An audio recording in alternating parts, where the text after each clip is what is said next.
여러분들은 책을 읽고 어떤 결과가 따르길 기대하시나요? 책의 논지를 파악하고 핵심을 이해하는 것, 이걸 바라지 않는 사람은 없을 거예요. 책을 읽었는데 그 내용을 이해하지 못하면 그것만큼 답답한 경험도 없더라고요.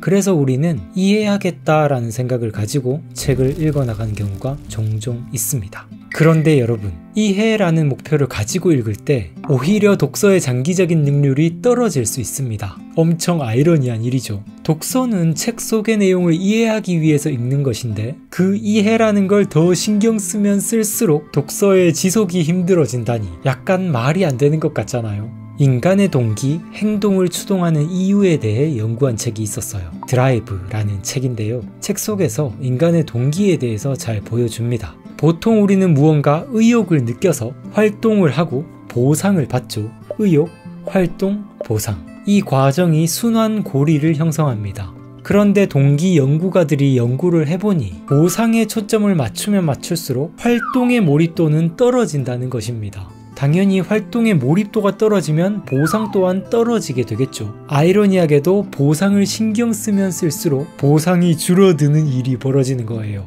그래서 이 책에서 동기를 폭발시키는 해법 한 문장을 제시해 주는데요. 이 문장은 여러분들도 기억해 두시면 좋을 것 같습니다. 외부의 보상은 전혀 예상치 못한 것이어야 하며 이 일이 완성된 후에 제시되어야 한다. 이 문장의 지혜는 공자의 논어에서도 발견이 돼요. 논어 안연편에 이런 구절이 있습니다. 선사후득 비숭덕여. 실천을 먼저 하고 그 실천으로서 얻는 이득을 뒤로 하는 것.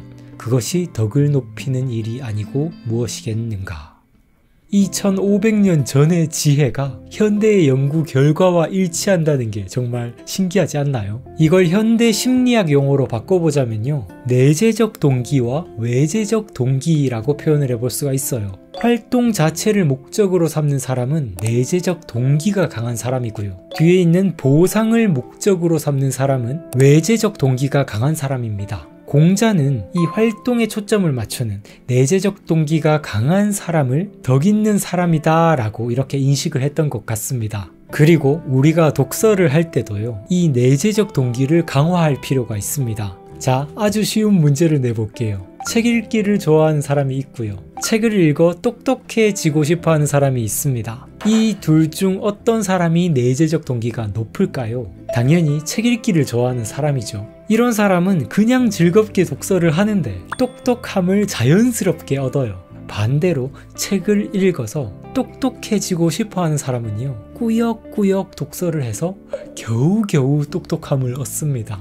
똑같이 똑똑함을 얻긴 하겠지만 외재적 동기로 독서하는 사람은 오래오래 독서를 이어가지는 못할 겁니다. 억지로 꾸역꾸역 버티고 있기 때문이에요. 독서가 목적이 아니라 도구였기 때문에 그 도구로서의 가치가 조금만 충족이 되고 나면 아, 해방이다 하면서 손을 바로 놓아버릴 것입니다. 독서를 좋아하는 사람은 다르겠죠. 독서 자체가 목적이기에 독서를 즐기면서도 똑똑해지고 또 그 결과로 똑똑해지니까 성취감이 커져서 독서를 더 즐기게 됩니다. 장기적으로 보면 결국 독서를 통해서 인생이 변하는 사람은 독서를 좋아하는 사람이 되겠죠. 그러면 어떻게 하면 독서를 좋아할 수 있는 사람이 될 수 있을까요? 앞에서 나온 이야기에 그 답이 나와 있죠. 외재적 동기보다는 내재적 동기를 높여야 합니다. 물론 그렇다고 해서 외부적인 보상 같은 걸 아예 신경 쓰지 말라는 건 아니에요. 그걸 뒤로 하는 게 핵심입니다. 독서를 해서 그 책의 전체를 이해하고 책을 요약한다든지 책의 핵심을 이해하는 경지에 이르는 것은 마지막 보상이에요. 그것들은 뒤에 자연스럽게 따라오도록 만들고요, 우리가 집중할 것은 책 읽는 활동 그 자체입니다.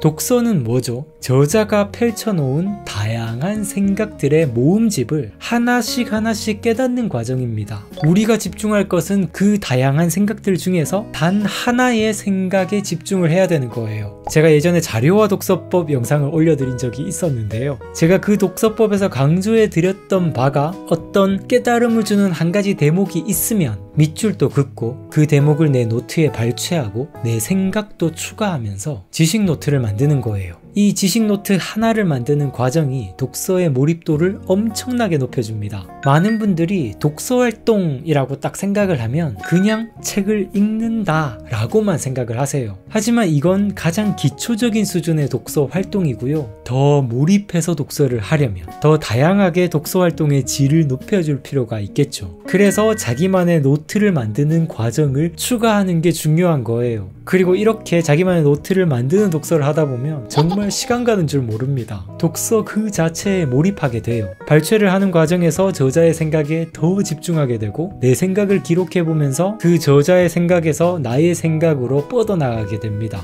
그리고 이렇게 내 노트의 성과물들이 계속 쌓이는 게 보이기 때문에 그걸 보는 것만으로도 독서의 성취감이 10배, 100배로 상승합니다. 그리고 1, 2년이 지나서 이 노트들을 다시 훑어보기만 해도요, 재독하는 효과가 생겨서 이 책 내용들이 정말 나의 뇌세포에 스며들어 와요.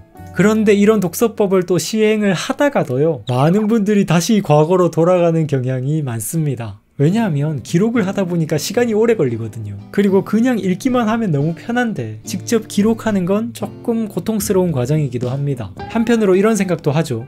그냥 빨리 다 읽고 책의 핵심을 빨리 이해해야지.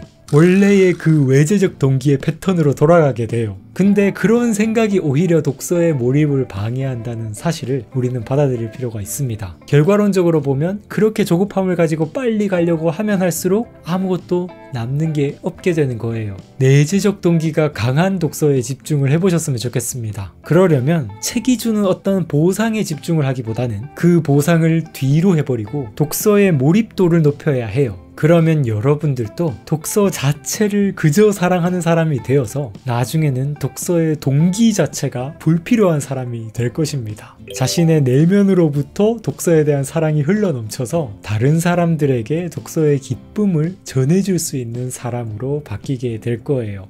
네, 오늘 영상 또 시청해주셔서 감사드립니다. 더 구체적으로 저의 독서법을 배워보고 싶으신 분들은 저의 사이트를 참고해 주시고요. 저는 다음 영상에서 또 알찬 이야기를 가지고 찾아뵙도록 할게요. 감사합니다. 성장하는 방송, 성장에 관한 방송, 우기부기TV 손승욱이었습니다. 뿅!